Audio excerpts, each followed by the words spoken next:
श्री स्वामी समर्थ. आज गुरुवार, प्रत्यक्षात आज ज्याच्यातर्फे अन्नदान महाआरतीचा कार्यक्रम होता, डॉक्टर हिमांशू परांजपे आणि त्यांच्या मिसेस कांचन परांजपे.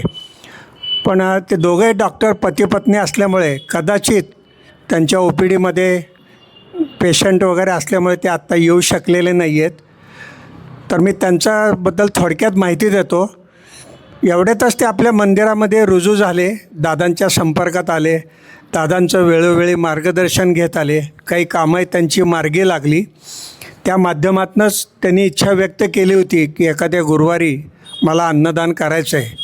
हे आजचं जे अन्नदान आहे त्यांचं हे पणजोबा यशवंत काशीनाथ परांजपे यांच्या स्मरणार्थ त्यांनी आज हे अन्नदान हे केलेलं आहे. स्वतः जे हिमांशू परांजपे डॉक्टर आहेत ते होमिओपॅथिक डॉक्टर आहेत. 10 वर्षापासून त्यांचा हा डॉक्टरकीचा व्यवसाय सुरू आहे. शिवाय ज्योतिषशास्त्र आणि वास्तुशास्त्र याच्यामध्ये त्यांचा अभ्यास आहे. त्यांच्या पत्नी सौ कांचन हिमांशू परांजपे या पण व्यवसायाने डॉक्टर आहेत. त्या आयुर्वेदाचार्य आहेत आणि आहार तज्ज्ञ आहेत आणि ऑर्गॅनिक प्रॉडक्ट्स याचाही त्या व्यवसाय करतात. गाईच्या तुपापासून तयार केलेले प्रॉडक्ट्स त्या विकतात. असे हे आजचे अन्नदाते आहेत. सर्वांना माहिती व्हावं म्हणून मी त्यांच्याबद्दल माहिती सांगितली. श्री स्वामी समर्थ. आता नेहमीप्रमाणे आज 2 गायन सेवा होतील. सर्वप्रथम मी मेंदळेताई यांना विनंती करतो त्यांनी व्यासपीठाकडे यावं आणि आपली गायन सेवा सादर करावी. ओंकार प्रधान रूप गणेशाचे, ओंकार प्रधान रूप गणेशाचे, हे तिन्ही देवांचे जन्मस्थान. ओंकार प्रधान रूप गणेशाचे, अकार तो ब्रह्मा, उकार तो विष्णू, अकार तो ब्रह्मा, उकार तो विष्णू, मकार महेश जाणियेला. ओंकार प्रधान रूप गणेशाचे, ऐसे तिन्ही देव जेथुनी उत्पन्न, ऐसे तिन्ही देव जेथुनी उत्पन्न, तो हा गजानन जाणियेला. ओंकार प्रधान रूप गणेशाचे, हे तिन्ही देवांचे जन्मस्थान. ओंकार प्रधान रूप गणेशाचे.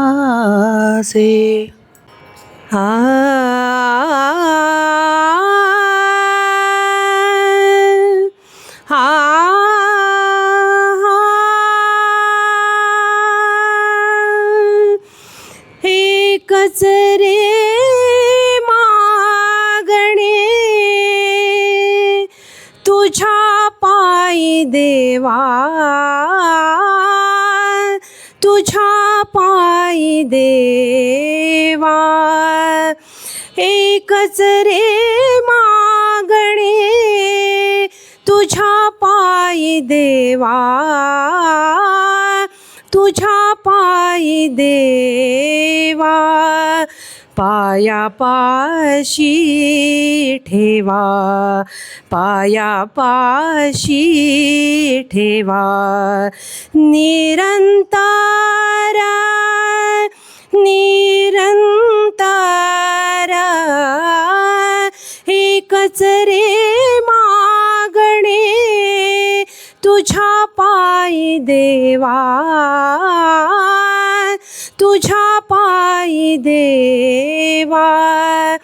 पतित मी पापी दोषांचे आगर. पतित मी पापी दोषांचे आगर. करावा उद्धार पांडुरंगा. एकच रे मागणे तुझ्या पायी देवा. तुझ्या पायी देवा. ब्रीद सांभाळावे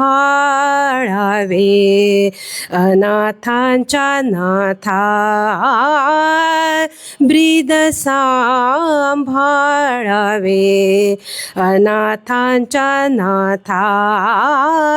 तुझ्या पायी माथा ठेवलासे. तुझ्या पायी माथा ठेवलासे. ठेवलासे. एकच रे मागणे तुझ्या पायी देवा. तुझ्या पायी देवा.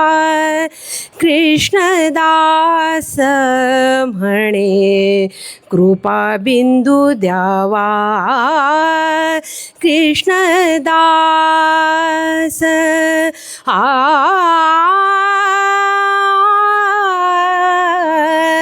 आ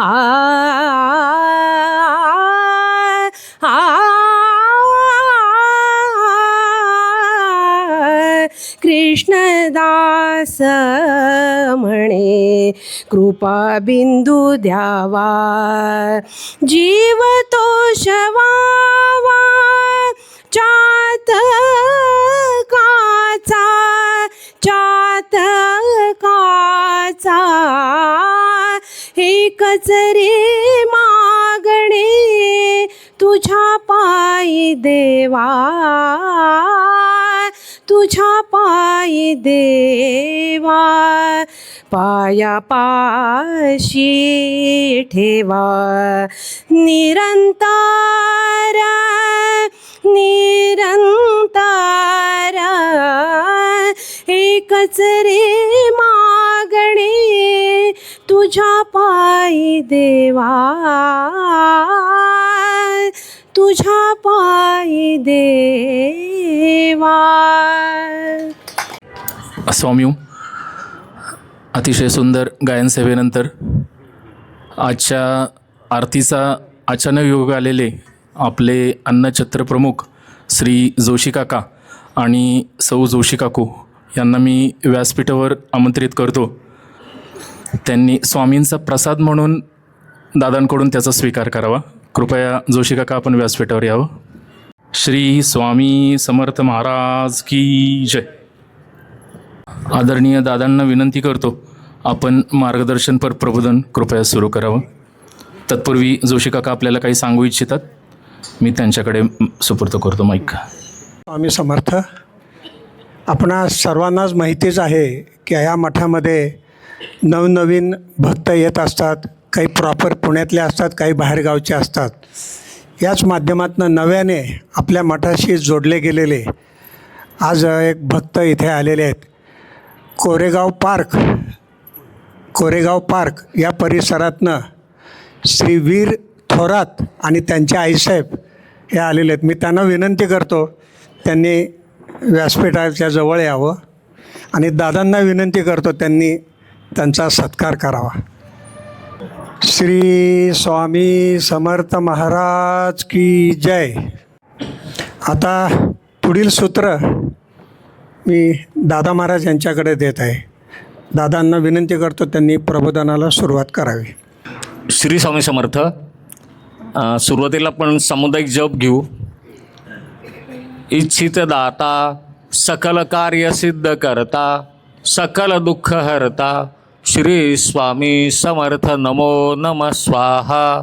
इच्छित दाता सकल कार्य सिद्ध करता सकल दुःख हरता श्री स्वामी समर्थ नमो नमः स्वाहा इच्छित दाता सकल कार्य सिद्ध करता सकल दुःख हरता श्री स्वामी समर्थ नमो नमः स्वाहा इच्छित दाता सकल कार्य सिद्ध करता सकल दुःख हरता श्री स्वामी समर्थ नमो नमः स्वाहा इच्छित दाता सकल कार्य सिद्ध करता सकल दुःख हरता श्री स्वामी समर्थ नमो नमः स्वाहा इच्छित दाता सकल कार्य सिद्ध करता सकल दुःख हरता श्री स्वामी समर्थ नमो नमः स्वाहा इच्छित दाता सकल कार्य सिद्ध करता सकल दुःख हरता श्री स्वामी समर्थ नमो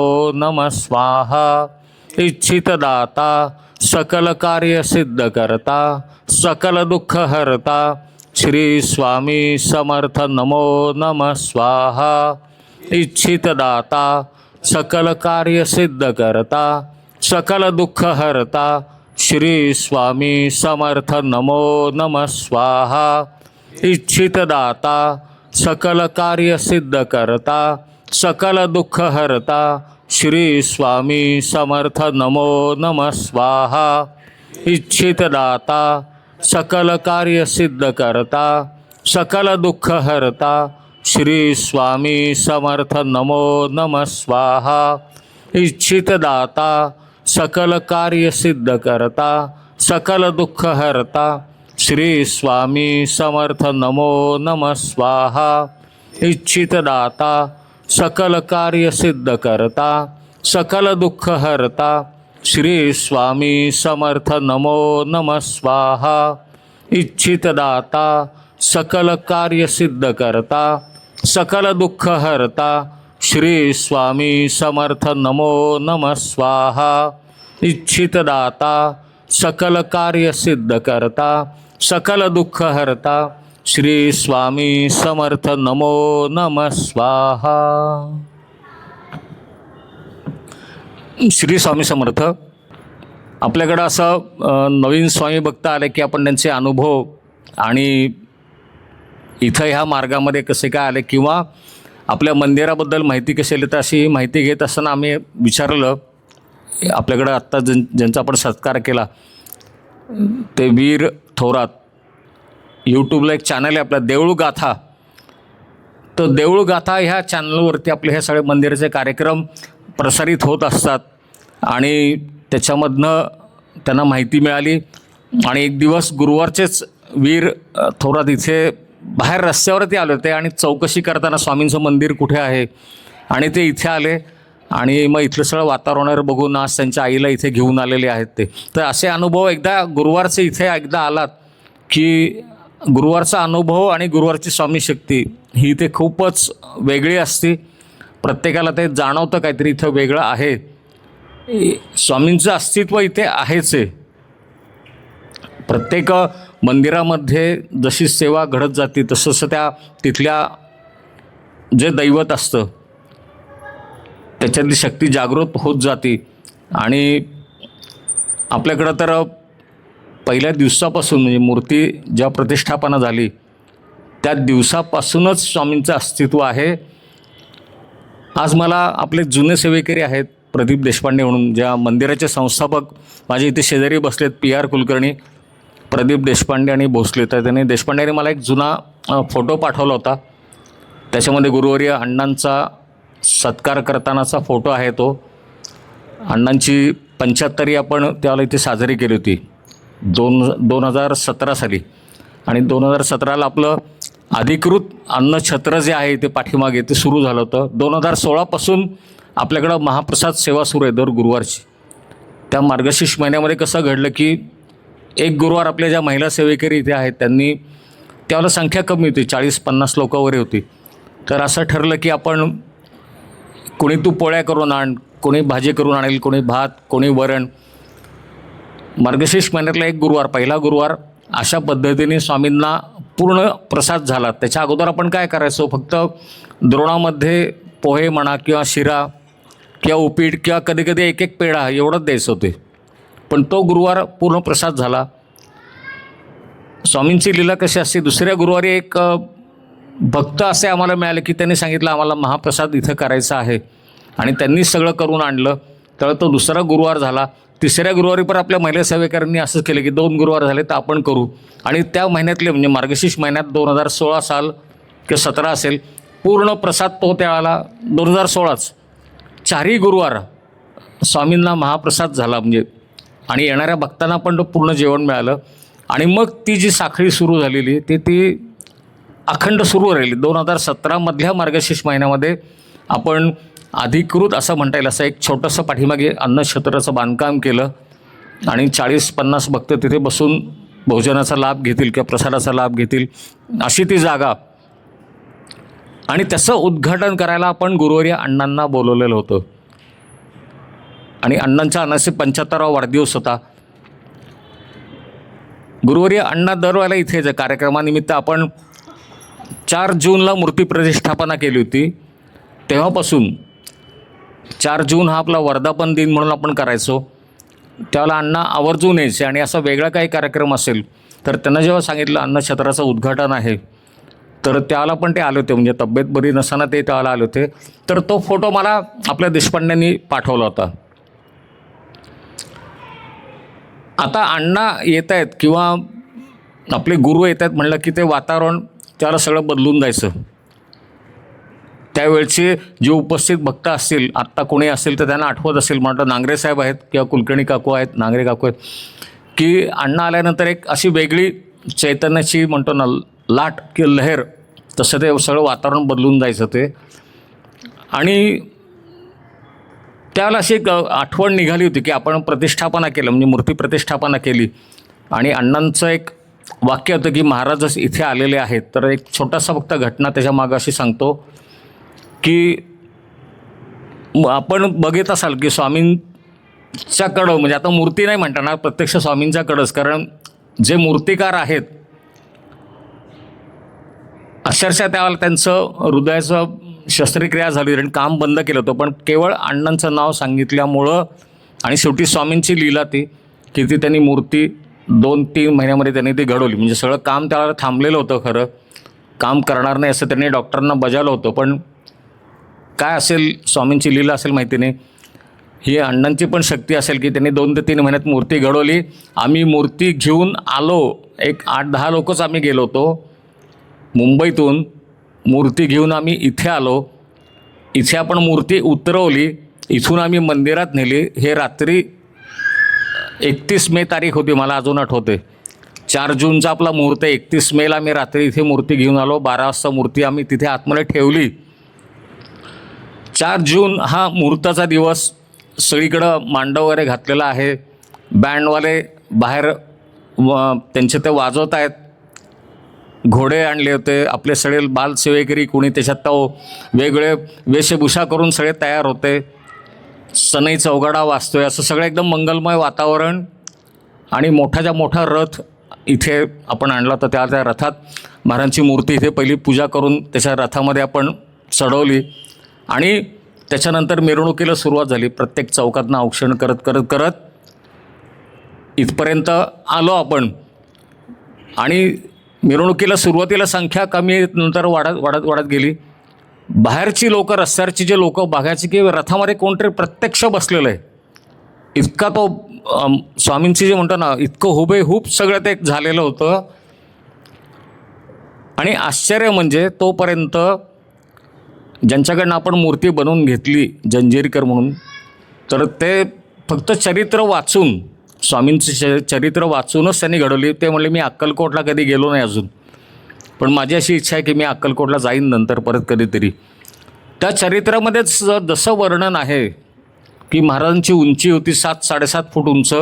मग इतका उंच मनुष्य बसल्यानंतर तो केवढा दिसेल. आज आपण बऱ्याच ठिकाणी मूर्ती बघतो, पण हा विचार करून मूर्ती बनवली त्यांनी. त्याच्यामुळं आपली जी मूर्ती आपण म्हणतो इथे की त्यांचे महाराजांचे पाय मोठे होते, त्यांचे हात मोठे होते, पंजे मोठे होते, कानाच्या पाळ्या मोठ्या होत्या. हे सगळी वैशिष्ट्ये आपल्याला इथे बघायला मिळतात ह्या मूर्तीमध्ये आपल्याला. ही मूर्ती घडवताना त्यांच्या डोक्यामध्ये फक्त एवढंच 2 महिने म्हणले मला महाराजांनी काय झोपून दिलं नाही, जसं होईल तसं ते करत गेले काम. 2 महिने मी पुण्यातनं भांडूपला फेऱ्या मारत होतो आणि जसं आपण रस्त्याने जी लोक बघत होती तसे ती लोक त्या मिरवणुकीमध्ये आणखीन आपल्या समाविष्ट होत आपला संपूर्ण हा परिसर त्याला भरला होता. आपण रथ घेऊन इथे आलो. इथे एकदा औक्षण झालं, फटाक्यांचे खूप जोरात माळा लावल्या होत्या त्याला आणि औक्षण केल्यानंतर मूर्ती रथातनं खाली घ्यायची, म्हणजे महाराजांना खाली घ्यायचं आणि मंदिरात न्यायचं, एवढंच काम फक्त राहिलेलं होतं. आता जी आपण मुंबईहून आम्ही 8 ते 10 लोकांच्यात आणली की आम्ही इथून रथात जी मूर्ती चढवली ती मूर्ती रथातनं उतरवल्यानंतर 20-20 लोकांना पण उचले ना. इथं हा प्रसंग इथेच घडलेला आहे. इथून 20 लोक 25 लोकसुद्धा ती मूर्ती उचलू शकत नव्हते, इतकं त्याच्यात जड होतं. म्हणजे प्रत्यक्ष महाराज त्याच्यात आले. आणि ह्या झटापटीमध्ये काय झालं की जो स्वामींचा आपण जो पाय बघतो, स्वामींची बैठक जी आहे, एक पाय असा आहे त्यांचा आणि मागा असा हात टेकलेला आहे तो, तर त्या पावलाला कोणीतरी एकदम उचलला. तर ती मूर्ती नवीनच होती, तर एकदम कडाक्कन ते पाऊलच एकदम हातामध्ये आलं ते. आणि मग एकदम जी भयान शांतता एकदम पसरली सगळीकडं. जो गजर सुरू होता किंवा जे बँड वरले होते सगळे एकदम एका मिनटात सगळं शांतता, एकदम वातावरण सगळं. आणि आम्ही असे थोडेसे निराश होऊन की आता काय करायचं, प्रतिष्ठापना होणार का नाही होणार. आता एवढा आपण घाट घातलेला आहे, इतके दिवसाची मेहनत आहे, सगळे सेवेकरी खूप उत्साहामध्ये आहेत, आनंदामध्ये आहेत, पुढचे कार्यक्रम ठरलेले आहेत. आणि अण्णा असे इथे पाठीमागे बसले होते मंदिरात, त्यांनी सगळं 1-2 मिनटं अंदाज घेतला काय झालं असेल ते आणि त्यांनी सांगितलं की स्वामींचा एकदा परत गजर सुरू करा, मोठ्याने गजर सुरू करा. त्याप्रमाणे आपण स्वामींचा गजर सुरू केला. इथे सगळीकडं मांडव होता, तर मांडवातल्या सगळ्या लोकांना कोणी थांबायचं नाही म्हटलं, सगळ्यांनी गजर कर त्याच्यात सामील व्हायचं म्हणून सांगितलं सगळ्यांना. आणि मोठमोठ्यांनी मग स्वामींचा गजर सुरू झाला. आणि तो गजर सुरू असताना अण्णांनी महाराजांना काय प्रार्थना केली माहिती नाही, पण तीच मूर्ती परत उचलली गेली आणि आत्ता जिथं आपण बघतो तिथं ती स्थानापन्न केली. आता पुढचं कसं करणार, कारण पाऊल तर तुटलेलं आहे. आपल्याकडे जे गुरुजी होते त्यांच्याकडं नशिबाने चंदनाची पावडर होती, मोठा पुडा होता, ते कालवलं एकत्र सगळं, त्याचा लेप तयार केला, स्वामींचं पाऊल तिथे जोडलं आपण, म्हणजे गुरुजीच होते ते, मंत्र म्हणत काय असेल त्यांनी ते केलं. त्याला संपूर्ण आपण म्हणतो ना बँडेज अशा पद्धतीने ते लावलं, ते पाऊल जोडून ठेवलं. स्वामींचं तो जे पाऊल होतं ते निघाल्यानंतर जोडून जसं आपण प्लॅस्टर करतो तसं करून ठेवलं ते. आणि मग त्यावेळेपुरतं काय ना आम्हाला एक मनातली जी शंका होती आज काय होणार, कार्यक्रम का नाही होणार, तर तो सगळा संपन्न पडला. आपल्याकडं इथे सुनंदा वहिनी बसल्यात, ते आणि त्यांचे यजमान इथे मूर्ती प्रतिष्ठापना जो विधी असतो त्याला ते बसलेले होते. आणि त्या दोघांचंही कौतुक केलं पाहिजे. त्या दिवसापासून स्वामींना नैवेद्य दाखवतात आजपर्यंत, दुपारचा नैवेद्य अजूनही दाखवतात. तेव्हा मुलं लहान होती, मुलं नैवेद्य घेऊन यायची. आता मुलंही मोठी झाली आहेत, त्यांची लग्न झाली आहेत, पण अजूनही त्यांच्याच घरातनं स्वामींना नैवेद्य येतो इथे. तर प्रतिष्ठापना विधी संपला. आम्हाला थोडंसं हायसं वाटलं, पण भीती होती मनामध्ये. स्वामींचं पायाला लागलेलं आहे, आपल्याला कसं लागलं की सारखं आपल्या मनात काही ना काहीतरी येत असं सारखं. प्रत्यक्षात स्वामींना ती जखम झालेली आहे, पाऊल बांधलेलं आहे, पण मध्येच पडेल का काय, ती सारखं मनात एक सारखं मनामध्ये तो ताणतणाव सारखा राहत होता. तो गुरुजींना विचारलं, गुरुजी म्हणले काय होणार नाही. ते वाळल्यानंतर तो जसं आपण केलेलं प्लॅस्टर जसं करतो तसं ते पक्कं केलेलं आहे म्हणले. फक्त एकदा परत नंतर ज्यांनी बनवली तुम्ही त्यांच्याकडे जाऊन त्यांना सांगा आणि त्यांच्याकडनंच परत त्यांना बोलवा. म्हणजे एखाद्या डॉक्टरला आपण कसं म्हणतो की डॉक्टरला बोलवायचं, तर ठीक आहे म्हणलं, परत जाऊच आपण. जंजीरकरांना नंतर मी फोनवर सगळं करून मी सांगितलं होतं काय घडलं ते. पण एक महत्त्वाचा भाग असा त्यावेळेला होता की अण्णांचं प्रवचन त्यावेळेला सुरू झालं, अण्णांचं प्रबोधन सुरू झालं. आणि त्या प्रबोधनामध्ये त्यांनी एक असा उल्लेख केला होता, कार्यक्रमाचं सगळं कौतुक केलं, सगळं झालं आणि मुख्य विषयाकडे ते वळले की आज अशी म्हणले इथं घटना घडली. महाराजांचं जे पाऊल निघालं ते त्यांनी थोडक्यात सांगितलं. आणि अशी घटना घडली तर तुम्हाला असं वाटेल की काय हा अपशकून झाला का काय म्हणले. समोर सगळी लोकं जी बसली त्यांना कोणाच्या तरी मनात म्हणले शंका आली असेल अपशकून झाला का, तर अपशकून झाला नाही म्हणले. कसं काय, तर महाराज जेव्हा प्रगट झाले होते त्यावेळेला त्यांना जो लाकूड तोडायच्या हातनं कुऱ्हाड त्यांच्या मांडीवर पडून त्यांचं रक्त आलं होतं. त्या मांडीतनं त्यांच्या मांडीला मोठी जखम झाली होती. आणि हीच लीला म्हणले इतक्या वर्षांनी आज इथे घडलेली आहे म्हणले. ते म्हणजे महाराजच इथे परत प्रगट झालेले आहेत. आणि हा प्रसंग सगळ्यांनी लक्षात ठेवा म्हणले. इथं प्रत्यक्ष स्वामींचा वास आहे, प्रत्यक्ष स्वामींची इथे वास्तव्य आहे, प्रत्यक्ष महाराज कार्यरत आहेत. आणि इथे येणाऱ्या प्रत्येक भक्ताचं काम होणार म्हणजे होणारच म्हणले ते 100%. ही त्याला ग्वाही म्हणा की हा विश्वास अण्णांनी त्याला दिला होता. त्याच्यामुळे इथं आल्यानंतर काम होत नाही किंवा काम झालं नाही असं होणारच नाही. त्याचे जे नवीन भक्त मुद्दाम मी आज इथे जे उपस्थित आहेत त्यांना असं सांगू इच्छितो की जे इथे येतात फक्त मनोभावे तुम्ही हात जोडा. स्वामींना दुसरं काही नको असतं. आपलं मागणं आपलं गाऱ्हाणं इथे ठेवा. आणि सगळ्यात महत्त्वाचं की इथं आल्यानंतर एक प्रश्न असतो आम्ही एवढं केलेलं आहे तर आम्हाला असं का, तर आम्ही किंवा मी हा त्यातला काढून टाका. इथं महाराजांच्या चरणी सगळं ते सोडा. स्वामींना सांगा काय असेल ते. त्यांची कामं इथे होतातच. अशक्य ते शक्य करतील स्वामी ह्या उक्तीप्रमाणे त्यांची कामं इथे होतात. आणि त्याच्यामुळंच इथली उपस्थित संख्या जी गुरुवारची आहे ती वाढत जाते. आजच्या गुरुवारी आपल्या प्रभागातले भाजपचे जे उमेदवार उभे आहेत इथे तर ते सगळे दर्शनाला आलेले आहेत.